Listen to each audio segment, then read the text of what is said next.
actually, even with our kernels, this is high moisture corn. But before we feed it to the cows, it runs through a mill and gets pressed. Because if we feed it like this, the cow doesn't get any nutritional value out of it. It just passes right through them, and we don't get any nutrition. So actually, before we even feed it, it goes through a press to get the nutrients that we want. And then what he'll do is he gives us a ration, basically a recipe for like a casserole. If you add a little bit of this and a little bit of that, your cows will give you X amount of pounds. You can see if you look behind you, those are our bunkers. Those are filled with feed. And so what we do, there's two different kinds of silos. We have these upright silos here, and they can be steel, they can be, you know, cement. Everybody's seen those kind of silos. These are airtight. They hold air, hold the feed really well. It's safe preserved. Problem is they're very expensive to maintain and things like that, which can be used for other things. So basically, and what you do is, they unload the wagon and then they drive over it to pack it down and get all the air out of it. So they'll drive over it thousands of times with the tractors and stuff to pack it down. And then we cover it with that plastic.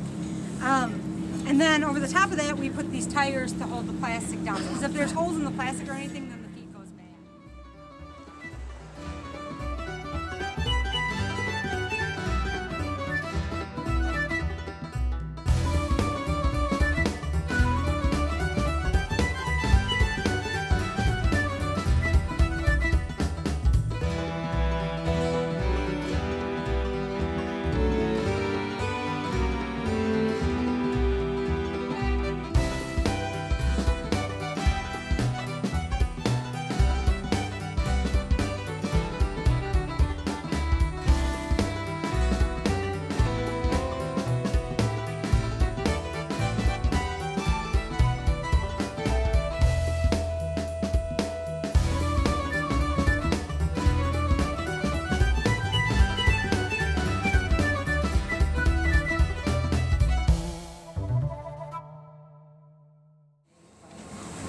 There.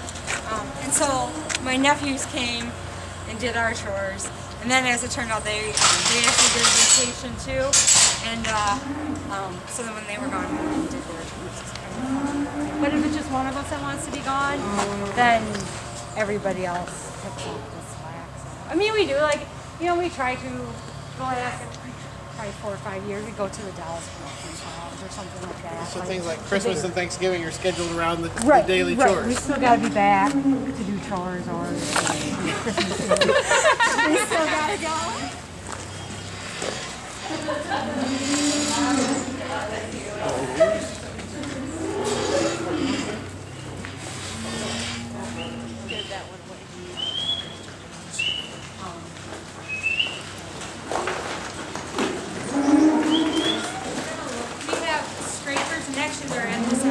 On Fridays we bed down, and so you'll see like right now these cows on the base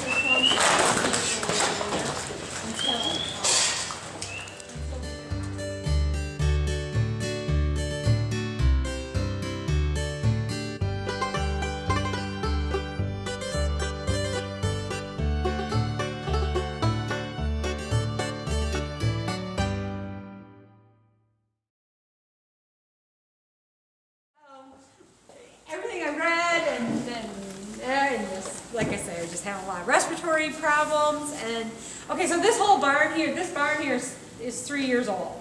This barn was built for me. Calves like it outside. Amy likes it inside. So this barn is for me. And knowing that, you know you're going to have more issues with your calves. So. But you know what, when it's dark out and it's icy and cold, I want to be inside. And I used to have, right where this is, I used to have these 40 hutches, which I'll show you these white things that are out there. I used to have carry 5-gallon buckets and, you know, knee-deep snow and all that. So this barn, yeah, anybody will tell you a calf barn is for the calf feeder, it is not for the calves themselves.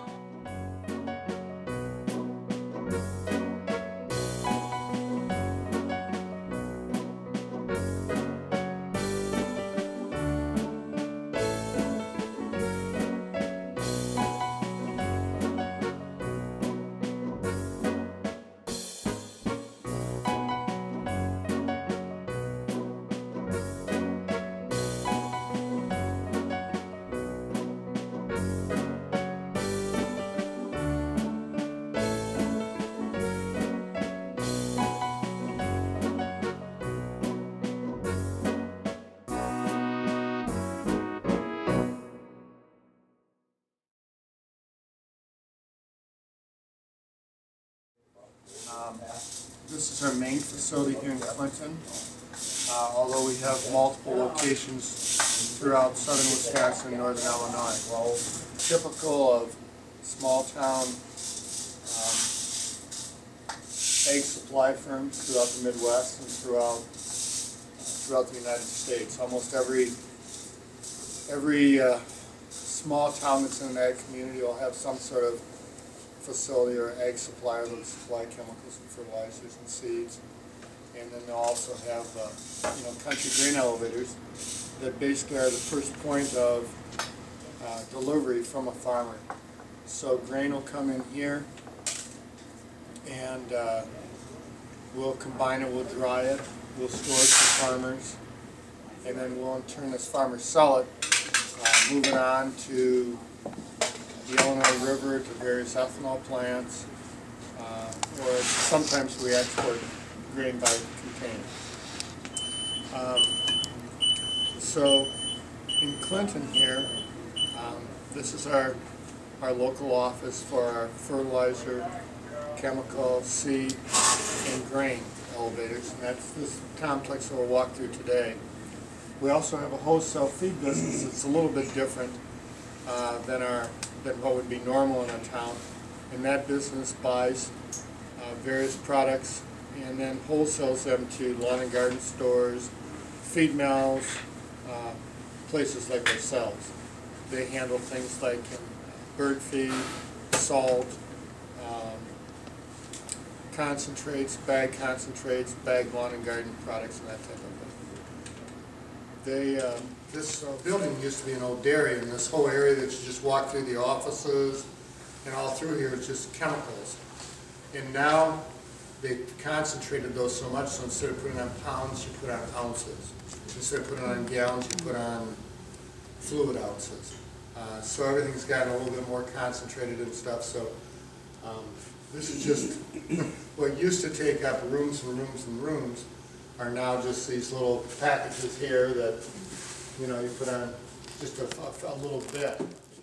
You're loading it out. So our business, everybody used to work in fertilizer in the spring and grain in the fall, but now we share very few people.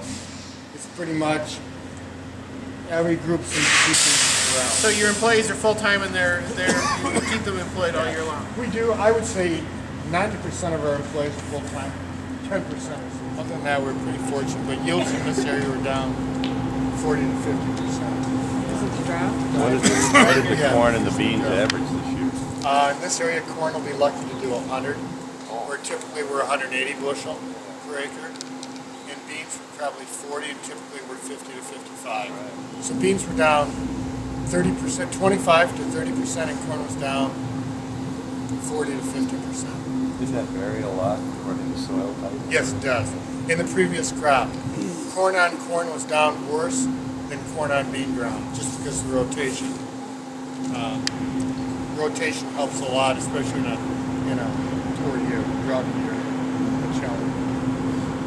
Can I ask what's the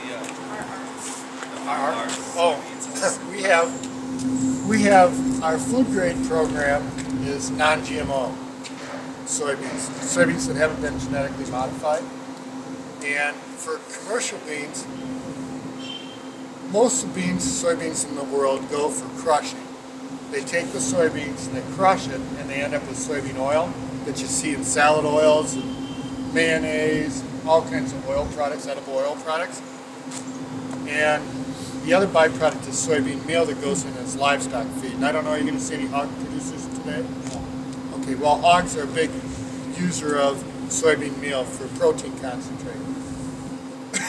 Those soybeans are Roundup, and most of the soybeans grown in this country now are genetically modified.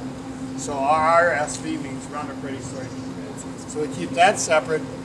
In all of our non-GMO soybeans, we have a new facility outside of town that we just want to isolate it. We don't use the same conveyors. We used to do it in Clinton here. The conventionals would be in there and the non-GMOs would be out here. And now we just completely isolated everything because we pay substantial premiums of about $2 a bushel for non-GMOs. And we can't afford to dump a load of Roundup Ready soybeans in a big silo of non-GMOs on the beach. It costs us, you know, $500,000. So we just separate that, and that's outside of town. Can you just explain what Roundup Ready means? Roundup Ready means when you take a soybean, the first thing that they did when they genetically modified soybeans was to make a soybean plant resistant to a particular herbicide, and that herbicide was Roundup. So, meaning that you can, if you took a normal soybean, a non-genetically modified soybean or plant, and spray Roundup on it, the Roundup will kill that plant. If you were to spray Roundup on your lawn or in your garden, on all those plants, it would kill those plants. Well, they genetically modified a soybean seed, a soybean plant, so that if you spray Roundup on that plant, it won't kill it. The price of corn has gone from $1.50 a bushel to $7 a bushel. That's part of it. And the other part of it is ethanol. The United States has made a policy decision that they'd like to see us become more energy independent. One of the ways to do that is to produce ethanol and replace gasoline with some of ethanol.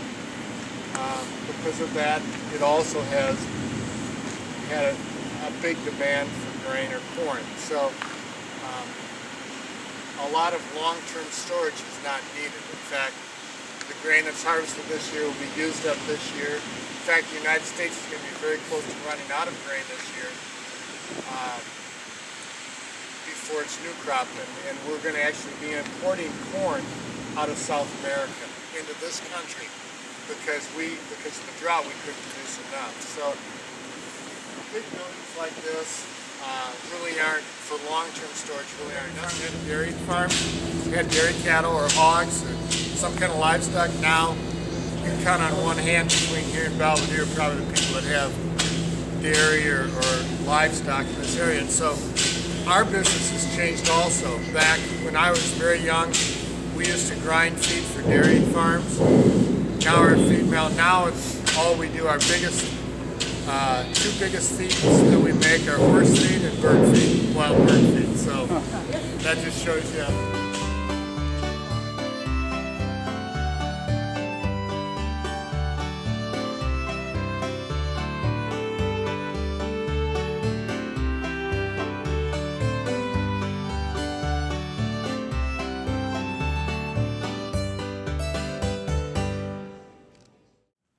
Some operations down in Chicago and Omaha and out east that we actually ship grain in these little containers, shipping containers. I don't know if any of you have seen them, but they're just like little boxes that sit on the back of semi-trailers. You'll see them. If you go down the highway, they're square boxes or rectangular boxes. Anyway, they bring, vessels come from Walmart or when you buy clothes or anything that you see that's made in Japan or China or electronics, we import that product in these shipping containers. That's how it gets here. And so they have all these empty containers over here. Now they want to, what do we do with them? Well, they used to go back empty.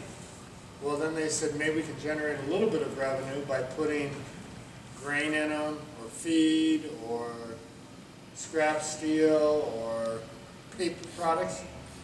And so when we now load those and they go back to Asia with ag products, well, they have no way, we put the product in them, but you have to have some wall in the back, otherwise the product would fall out. And these are called bulkheads. So we put our name on a bulkhead and then we put that in the back of the container. And that's been a big part of our business, a big part of the growth of our business in the last 10 years. Our business has probably grown 10 times.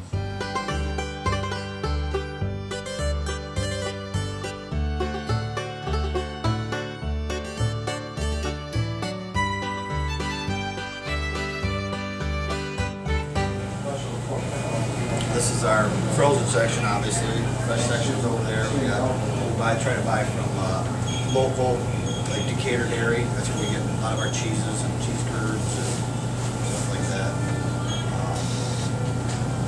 Jeff, when did you start this? 3.5 years.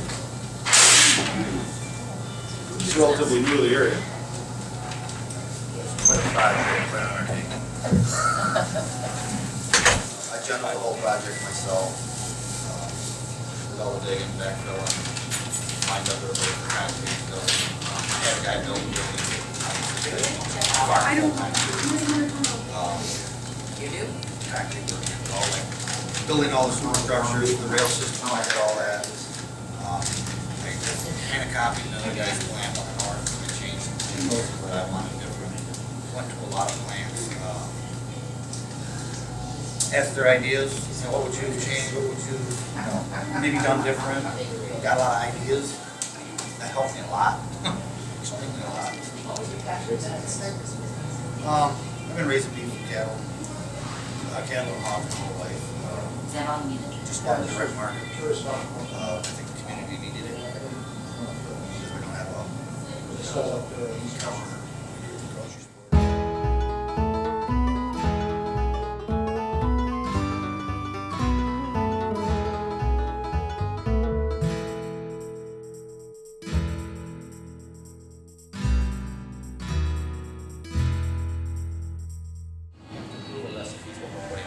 For allergens and, you know, just some things you just can't mix together. They just, they're antagonistic with each other.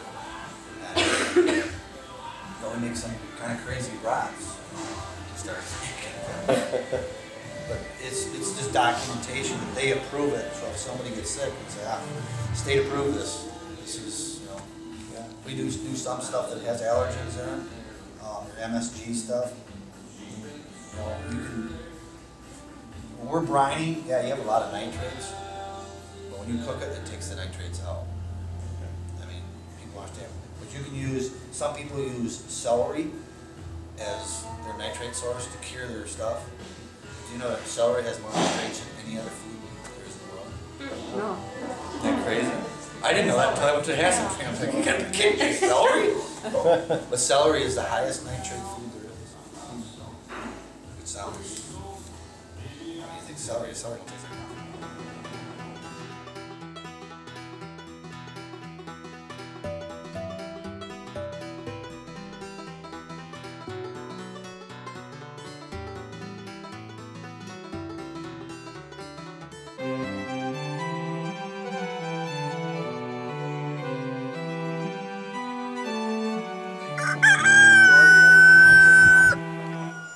amongst other things with that, I got a few dairy steers that we feed out.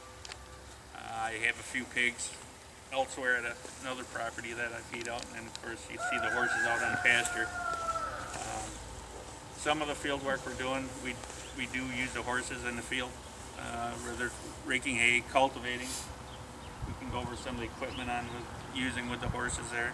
Of course, time providing. It's not always as much time available to use the horses that we'd like, but we try to certified organic, but I farm by the organic standards, so there's no pesticides, chemicals, or that sort of stuff on the farm as inputs brought in.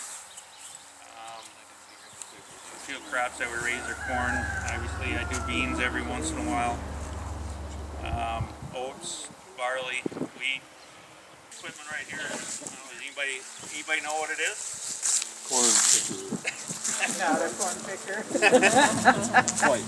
It's a corn binder. The purpose of the corn binder was it actually you run through the corn single row at a time. It cuts the corn, ties it into a bundle. The carrier will drop it out of the way, so the next round you're not running over the bundle as you're coming around. So it's either you're picking it and shocking in the field. You don't see that. I don't know of anybody around here that I haven't done it recently. They chock it in the fields and leave it, and they pick the ear corn out, haul it up, pick the ear corn, and then feed the fodder to the cattle. But this year I used it, and I made silage for the steers with it. So picked it, loaded it on wagons, hauled it up here, and then we got a old belt drive silo filler that I ran the bundles through and made silage with it. Obviously I cheated. I didn't use the horses the last time on this. Time was kind of not there for me. but it is ground driven, so I could use both, and it's considered more like a garden fowl. The brown horses out there are fjord horses. Usually this is what I use with them, either doing a garden, small plots with it. Just 2 horses on it. You figure 2 horses in a plow this size, an acre a day, you're doing pretty good. So this is a horse-drawn cultivator. Again, just 2 horses, 1 single row of corn at a time. This one I actually had it set up for cultivating potatoes. I put hillers on it so I could hill the potatoes up. You can take them off too, but it's kind of my own personal invention. Like this, or is this does this represent a change in the farming, in the way that you're farming? Well, we never farmed with horses. My dad never had horses here that farmed with, but I mean, I think we never really kept up with any real big modern ways of farming. I don't recall anything particular changing from when he started really to the last that with any big changes. Some of the bigger things that had to be done, he'd hire done. Yeah, but I mean, we always cultivated corn, and I don't remember ever doing a lot of, I don't know that he ever had anybody come in and spray anything back. Kind of between when he stopped farming and you kind of picked it up again. Yeah, when a Fred was neighbor running worked the land for you. But other than that, we never did. Okay, I just wasn't sure if this was sort of a shift in the way that you were farming, and then why you chose to do that, or? A little bit more. I wanted to stick back with the older ways of doing things. Just, I personally feel it's healthier for the land to farm this way. I'm able to, with the input from manures and stuff that are on the farm, and then growing cover crops and tilling it back in the ground, trying to, basically you're growing your own fertility that way and turning it back into it. So trying to bring, by spending less money off farm, bringing things in, I'm just trying to be more self-sufficient that way.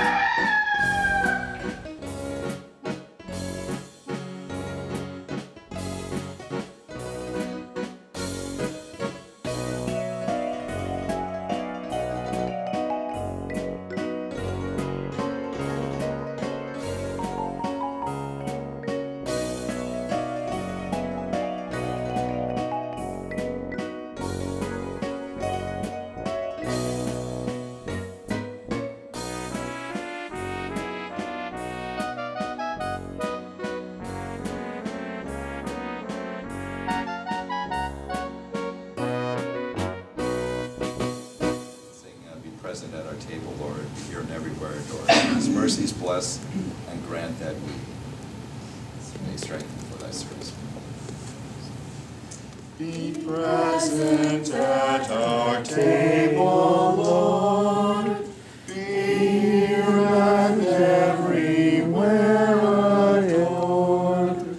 These mercies bless and grant that we may strengthened for thy service be. Amen.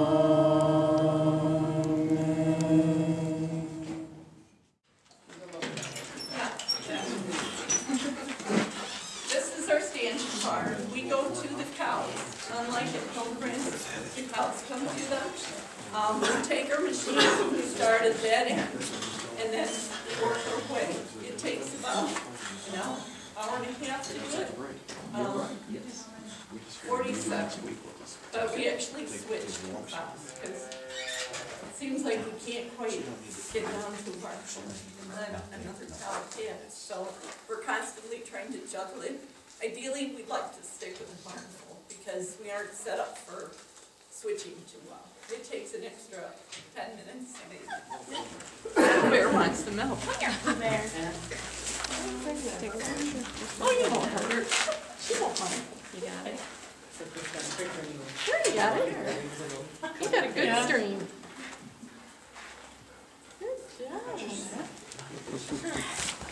are both married cows, by the way. Anybody else? Come on, you can try. She might clutch you with the tail a little bit. You get it. You get it. Starts at top and then just kind of works down. There you go. Anybody else? It's not very hard.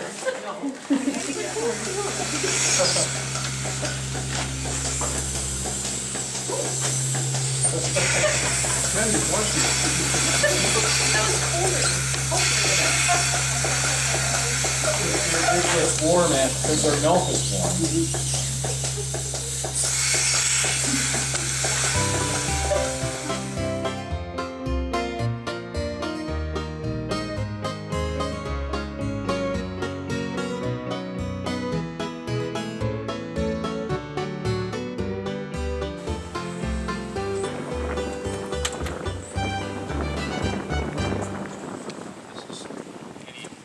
Less windy. That wind's blowing out of the north at about 20 miles an hour, so it's a little bit cool. But, why don't we just step in? Let's go ahead. Take a look here first of all before you go in. Everything you're looking at, and I think it was kind of being explained to you. A tornado came through here in 2008, and everything you're looking at was replaced. It was demolished. So we had to start all over again. The only thing that was left standing was the silo on the other side in the farm museum. And the old corn crib where we had.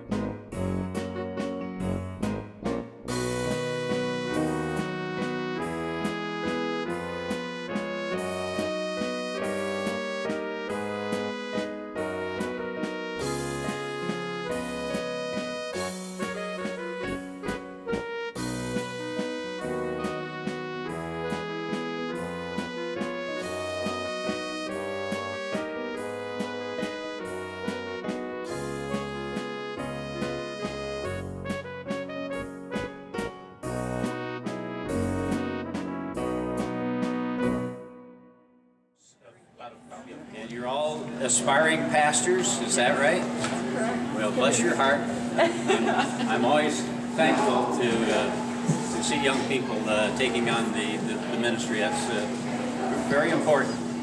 We consider the church to be a very important part of our life, and I'm happy that there's still young people that are in about this orchard. And while you're here, I think you're trying to get a kind of a cross-section of the rural area, and hopefully some of you will end up in rural ministries. But we started this operation in 1964. I was a BOAG teacher that got hired by a national fruit growers organization to manage their organization, and that kind of got me exposed to the fruit industry of the United States. And my dad had come here in 1950. He was a dairy farmer, and I had snuck off to college by the time Dad came here, but he dairied here from 1950 until we came up and decided to plant an apple orchard here in 1964. I brought my 4 children and my wife, and we started a kind of a dream. We didn't know where it would lead, but we had high hopes, and those hopes have, I think, been pretty well fulfilled as far as what has happened here. Our children have all become involved in the business. A couple of them are school teachers, but they're here all the other times that they're not teaching. We have our daughter and our son-in-law who have taken over the orchard, now operate it. I have daughter-in-laws, son-in-laws, grandchildren. I walk through, we have 2 farms. My one son, we started an orchard for him 22 miles from here. And I walked through the 2 orchards one day last fall, and I counted 15 family members, all they're working, helping out with the orchard. So we feel pretty blessed that family has been interested in coming back. They all went to college, and some of them went into different occupations, but I think the allure of the orchard and the independence that we have here and the fun that we have here kind of brought many of them back. So we're thankful for that. We've got about 27,000 apple trees out there in the hill. We're open from the last week of August until the week after Thanksgiving. And during that period of time, we'll run thousands and thousands of people through here.